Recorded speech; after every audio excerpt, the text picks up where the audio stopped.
a lot of you have been enjoying the information that I've been giving. I know it's going to be annoying for a lot of window cleaners, but it's just nice to show the differences and the huge contrast in the way I do things compared to the general way of doing things. And it's all about working easier as well as getting a better effect. So I've got two washers now, both being saturated. One with, they're both the same company brand of soap. This one's not as concentrated. This is the premium version. I can put that down, that doesn't need to be shown. So actually this washer has had the premium version and this washer has this version. And the reason why I wanted to talk about this bottle is because it reminds me of a thing that happened to me a while back with a window cleaner. So it's a good reference to use this bottle. So just bear in mind, this soap on this washer has a less concentrated soap on there. So I'll talk about this first. So a while back, a window cleaner from my area complained to me and said that the tools that he's watched me and Trubman videos, he went out and bought for him and his staff, and he just can't use them. And he was very annoyed, very agitated, and he saw me one day working, and he wanted to basically have an argument with me about it. So I said, when I've done this job, I'll come over, and if you just can wait, hold on for like 5-10 minutes, I'll get this job done, and I'll answer any question you need answering, because it's always the same scenarios. People have problems because of mainly one reason, and it's the foundation they work on. So when I finish the job, I'll go over and I'll speak to him, and I say, okay, open up your van and I'll tell you exactly what the problem is. So I knew as soon as them van doors opened, I know what I'm going to be dealing with. So what he had is a big bucket, which is the Unger 28 litre bucket. It's the biggest bucket that I've seen in window cleaning, full of tools, accelerators, liquidators, and a load of just general standard tools. Work belt with that big bottle on, and the bucket was completely dry. It's like it's been dry for a long time, and the way you know it's dry for a long time is because the residue that was in there is like really sort of solidified, and like it's become like stone. So the only moisture that was there really was from the applicators that were sitting in there. The rest of it was just bone dry. So I said, okay, well, your problem is this: you got no water in your bucket. So what is the point of having a bucket if you don't use it as you meant to use it? He was using it to store his tools, and the problem with having all tools on top of other tools, the rubber will crease and dent and cause you problems, especially when it gets colder. And I said, you've got this big bottle on your belt, and that is the reason why you can't get these accelerators to work for you. And he says, well, I don't need to use my bucket of water because this bottle's sufficient. And other YouTube window cleaners obviously use that as well. And I said, well, that's why you don't see them using liquidators very well or at all. There's your answer. He still wasn't happy with my answer, but I said, well, that is the reason why you can't use them. You haven't got a foundation to build on, so you'll never ever have any effect using these tools. Do I need to talk about anything else about that scenario? Look, you've got a bucket, use it, put water in it, and that is a good way to start. So the people who've got these complaints, there's always a very simple and obvious reason why these tools are not working. His problem was he could get his standard tools to work, but not the precision tools. And I said, well, you can get them standard tools to work a lot better if you had soap on the applicator, water in the bucket, and work like that. But just ignorant, typical window cleaner. They know it all, but they can't obviously do anything in regards to using tools effectively. So got a few questions that I want to answer that were asked about soap. I've got a list here in front of me. So one of the questions was, how do you know when you need to replace the soap on the washer? So just like when you're using your washer, you know when it starts running dry and you need to re-wet it.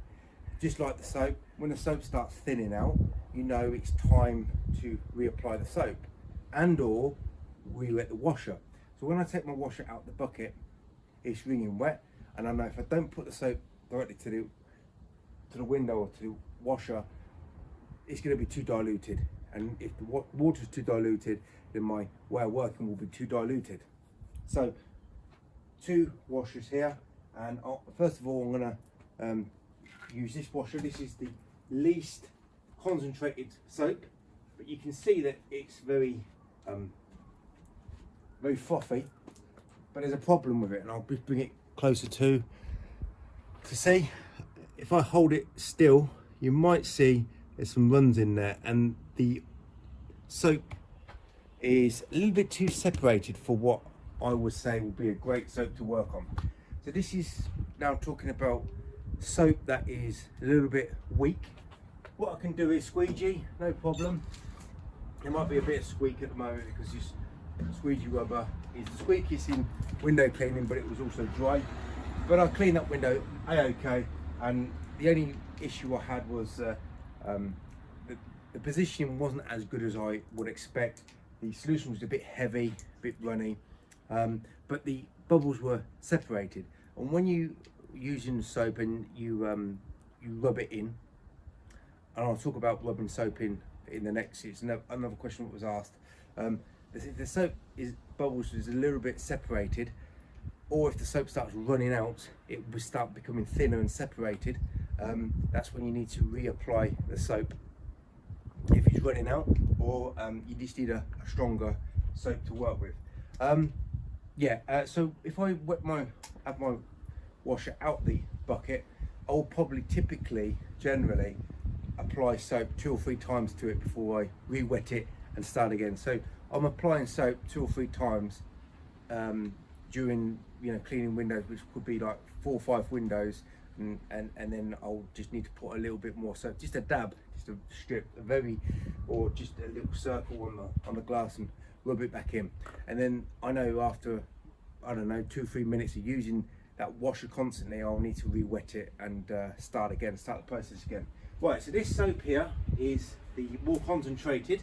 You probably won't tell any difference from over there, but I'll bring it closer and you should see a difference. So this is a more concentrated version, and you can see now the soap is a little bit closer together and less running. It's because it's more concentrated, and this rubber is now dry again. The temperature is about 20 degrees. So let's go again. I've got a better control and glide and less residue, I should say less drips from the residue. So all in all, just tighter. If you're using a more concentrated soap, you just get a tighter technique, tighter way of working. Now I'm going to leave this soap on here for a while and let it dry off. Okay, so I've talked about you need to really and ideally use the bucket properly, putting water in the bucket, soap not rubbed in. So now I've soaped up this window, you'll find that the top part of the window will dry out quicker than the bottom part. But I had a question about soap not being rubbed in properly and creating a film. So there's 2 ways that I know that will create a film, by using soap directly added to the glass. But you can still create a film by doing this process, what I'm doing right now, either if you use a squirt bottle or soap and water mix in a bottle, and that's just to leave the window to dry a bit. So first of all, you put your strip of soap on your washer and you vigorously rub it in, and then when you see the soap becoming like a shaving foam type, white, frothy, consistent, and you got no liquid or gel that's not rubbed in properly, and you squeegeed it, that you will create a smear. But if you make sure that the soap is all rubbed in properly, and then you squeegee kind of immediately afterwards, and what I do is I wash the window first, then wash it again and squeegee over the top, especially on big panes of glass like this, and especially when it's warm as well, so the soap doesn't have a chance to be smeared on the glass. It's just taken completely off. So you've got to rub the soap in thoroughly, And secondly, if it was a warm day, and we're about 20 degrees today, if I was to soap 10 windows up and just soap each window up and then come back and started working on this window, so this has been soaked up for about 2 to 3 minutes. I'm going to leave it a little bit longer. You've got more chance to leave this film effect on the glass. But even if you were to work like that, I mean, I wouldn't personally work like that at all. There's many ways of working, and I just think you're just creating more work for yourself. I would make sure that the soap is rubbed in thoroughly, the applicator is extremely wet, especially when it's warm, and concentrate on the window that I'm working on, and then move on to the next window. So why don't I talk much about water-fed pole? I'm not a fully traditional window cleaner, but I focus my YouTube channel on traditional window cleaning and new trad window cleaning, not the general way of working using any type of tool and any type of technique. It's just the most efficient, most effective, most versatile and adaptable way of working is what I focus on.